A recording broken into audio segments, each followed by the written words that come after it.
countrywide we've got about 400 farmers that are still, white farmers, still on the land in some way or another. Many of those are perhaps not actually living on the land.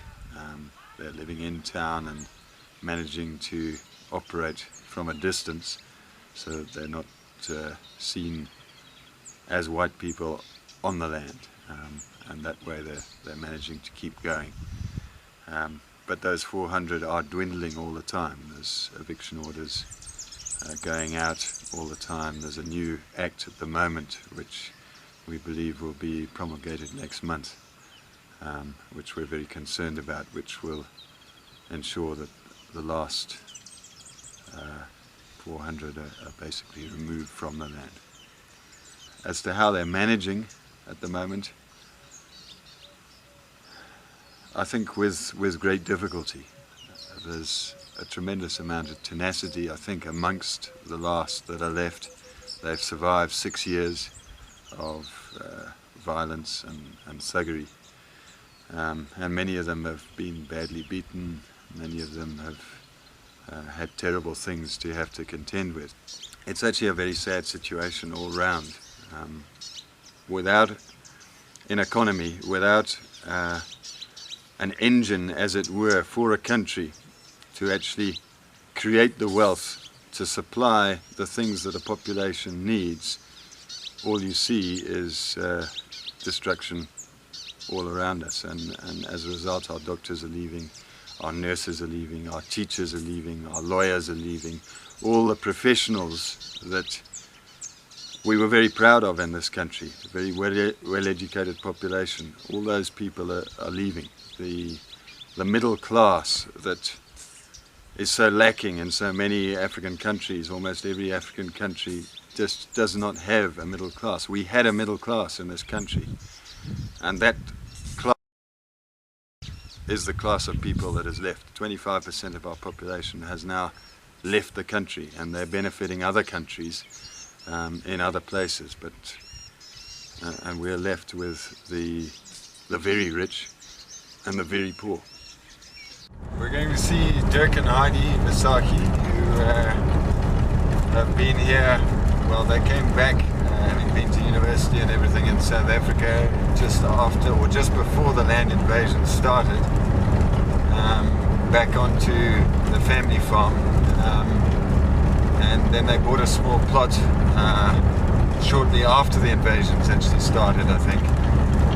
But they've lost about 95% of their land. They're still here. They've had a lot of problems to try and deal with over the last 6 years, and it's just been a constant battle for them. But they've remained upbeat, and they've managed to concentrate their farming enterprises by spending a lot of money in putting up greenhouses and growing flowers, and so they grow flowers now for export, and they've actually kept their turnover going somehow through that. They're one of the few people within Zimbabwe that have actually still got some faith in the law.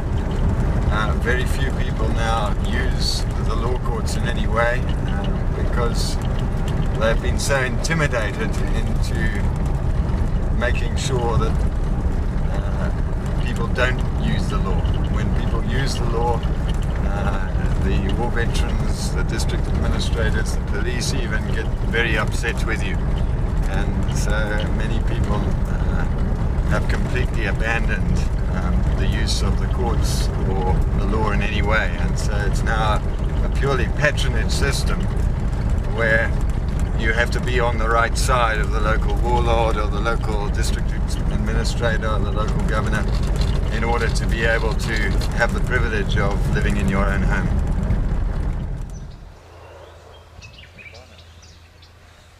If you want to buy a farm, you've got to offer the farm first to the government, and the government says do they want it for resettlement or don't they? And then if they say they don't want it, then they offer you with a certificate of no interest, saying the government's got no interest in your land. You can now go ahead with the purchase. And so we did that, and we actually bought the plot after the land reform had started, and with the idea that it was small, because when the whole thing started, the theory was they only wanted farms. So we followed the plot, and it was 45 hectares. We thought it should be fine to go ahead and buy it. They issued us a letter of no interest. We moved in, and 2 weeks later we were actually busy repainting the outside to move in.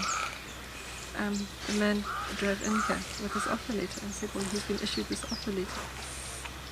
Yeah, and that's when it all started. So the house has been going very much in fits and starts ever since then. The woman who was here on the day that they were trying to throw us out, it was him and his wife, and she was waving her finger in my face, and the man who was the lands officer was standing on the other side, and the two of them were shouting at me, and she said to me, you wicked, because I'd written on the door the last verse of Psalm 1, which said that the Lord protects the ways of the righteous but destroys the ways of the wicked, and it really got them upset because they said I'd called them wicked. And she said to me, you wicked. She said, and then I said to her, why am I wicked? And she said to me, because you are resisting moving off. So I said to her, why should we be moving off? I said, we bought this land. And I said to her, we paid for it. And I said, if you really wanted it, you could have bought it and paid for it just like everyone else. And then she said, but you wicked. And he was saying that the other lands officer was shouting in my ear. And eventually I said to him, what are you saying? And he's saying, your mother and father raped my mother and father. And I looked at him and I said, who's your mother and father? Who are they? And he looked at me and he said, and both of them stopped. And she said to me, you're too young to know the history of this country. So I said, well, I'm not not that young that I'm not living through the history at this stage. I said, it's all been put back into a circle again.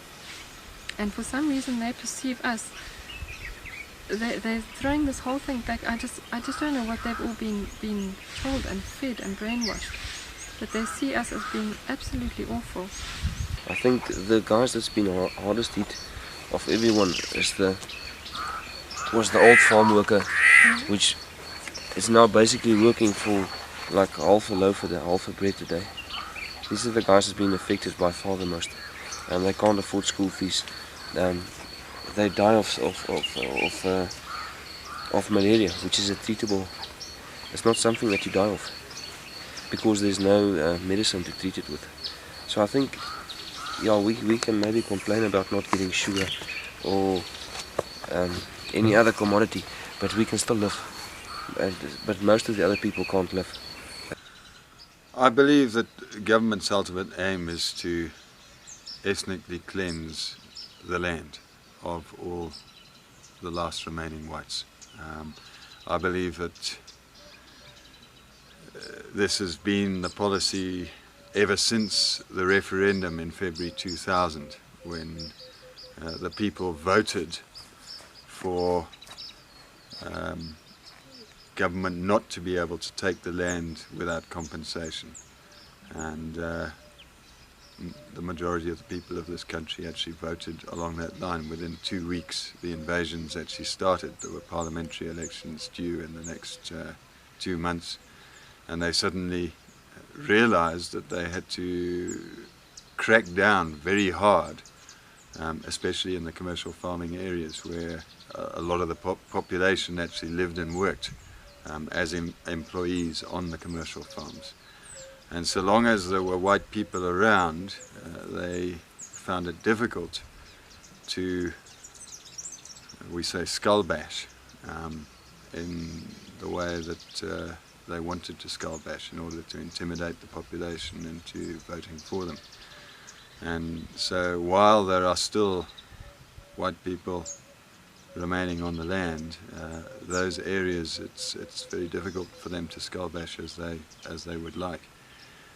Whenever we get an election coming up, it just goes into overdrive, this intimidation and the punguis all night long. And so yes, I believe that the ultimate aim of the government is to ensure that there are none of us left on the land.